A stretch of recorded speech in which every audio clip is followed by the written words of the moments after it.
Shelby? Ready? Okay, I'm gonna make this quick because I'm ready to go and you guys are too. Don't be in too big a hurry. Number one. The soul and the mind are the same because they are connected. We process our will, desires, emotions, as well as our ability to reason through our mind and our soul. Number two.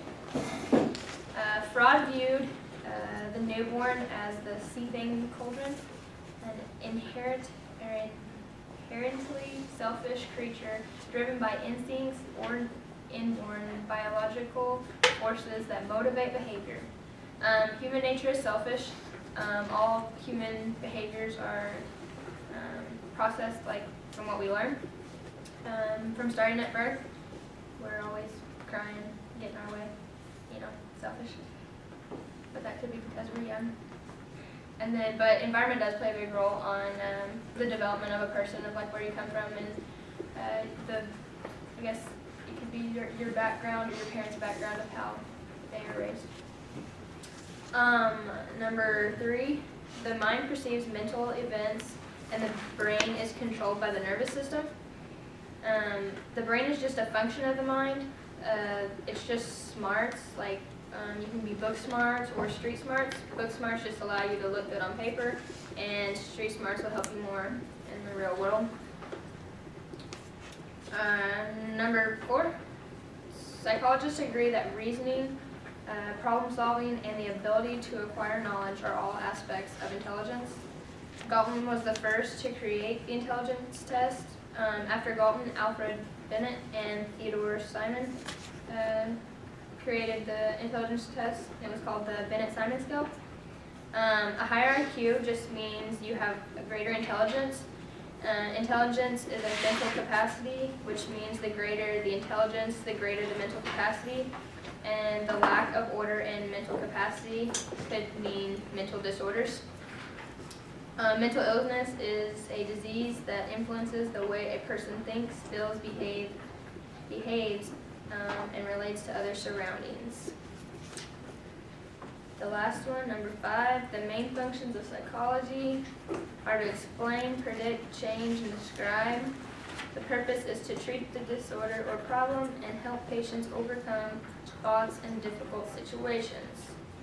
And the verse that I have is 1 Thessalonians 5:14, and we urge you, brethren, admonish the unruly, encourage the faint-hearted, help the weak, and be patient with all men. And I think that applies to everybody going into the psychology field or any other field.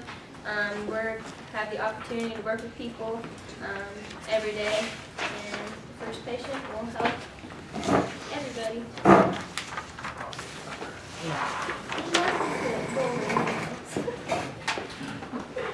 Thank you. Oh, yes.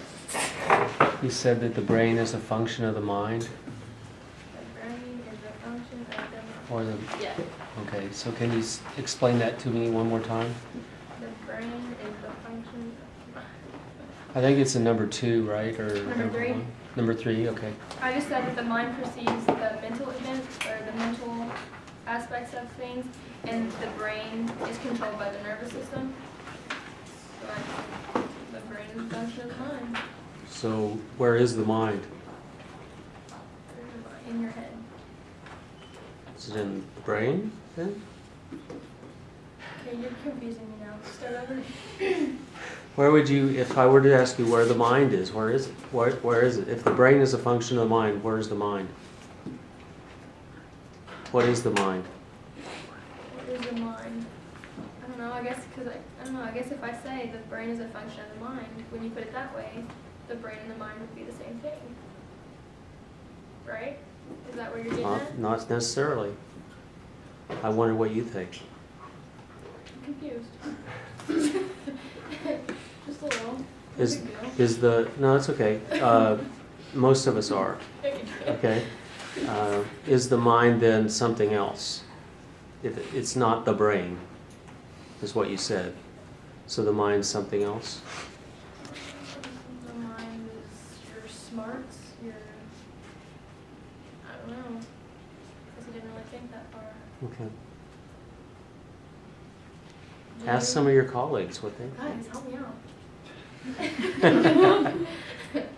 See, You that's guys what know I get when I ask them questions too. Nothing. Like crickets? Time to go. Okay. Any other questions? All right. Thank you.